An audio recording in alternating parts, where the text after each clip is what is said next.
Alors me revoici après Roméo et Juliette et cette beauté d'aimer.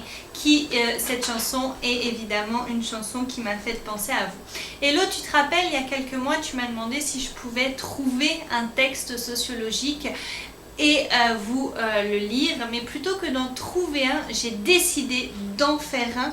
Donc j'ai laissé partir mon imagination pour vous dire à quel point, tant en tant que femme que sociologue, l'amour berce nos vies.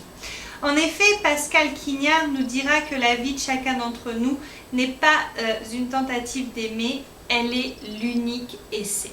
Je crois effectivement que l'amour aujourd'hui, dans nos sociétés, bien que tout aille trop vite, que l'on passe chacun tout le temps à côté de beaucoup de choses, l'amour est ce sentiment unique qui nous rappelle à quel point on est humain.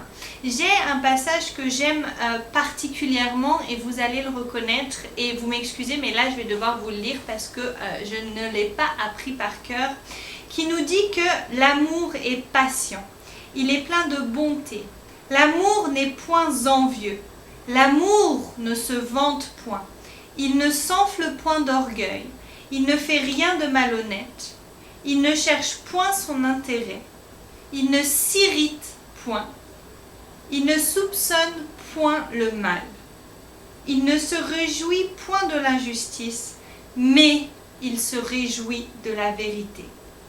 Il excuse tout, il croit tout, il espère tout, il supporte tout, l'amour ne périt jamais.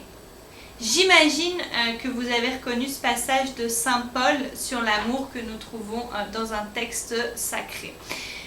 Mais je crois qu'au-delà de ça, l'amour est à mon sens un sentiment si puissant qui va au-delà de la couleur, au-delà des frontières, au-delà des pays, au-delà des religions, mais qui aujourd'hui se heurte encore trop souvent à ces injustices de la vie. Mais je crois par-dessus tout que vous êtes l'exemple concret de deux êtres qui se sont trouvés, deux âmes sœurs finalement. Hello, je peux m'empêcher de sourire et d'avoir une petite larme qui monte en te revoyant arriver à Montréal en mai 2011, si légère et si joyeuse, à l'idée de me parler de ce toi nous et de cet Antoine qui avait donc charmé ton cœur. Je crois que votre couple est une grande source d'inspiration pour chacun d'entre nous parce qu'il mêle, à mon sens, sérénité et beaucoup de respect.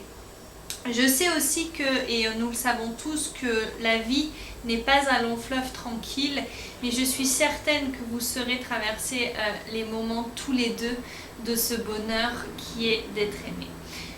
J'aimerais de tout mon cœur aujourd'hui, et non sans une petite larme de tristesse, vous souhaiter tout le bonheur du monde parce que j'aurais vraiment aimé partager ce moment avec vous, être à vos côtés, rire et chanter de cette union magique entre vous deux.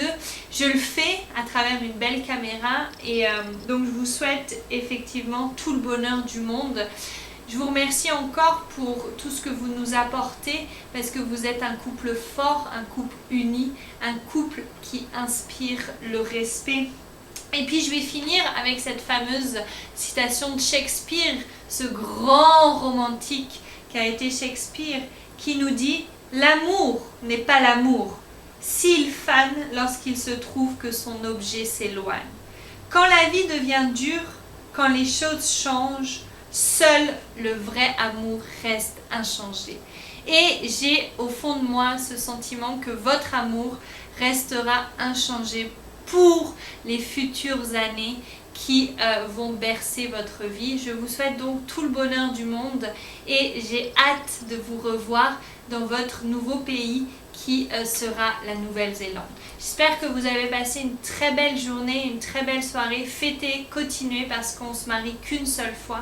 Je vous embrasse tous très fort, encore plus les jeunes mariés et vous souhaite tout le bonheur du monde. Mouah!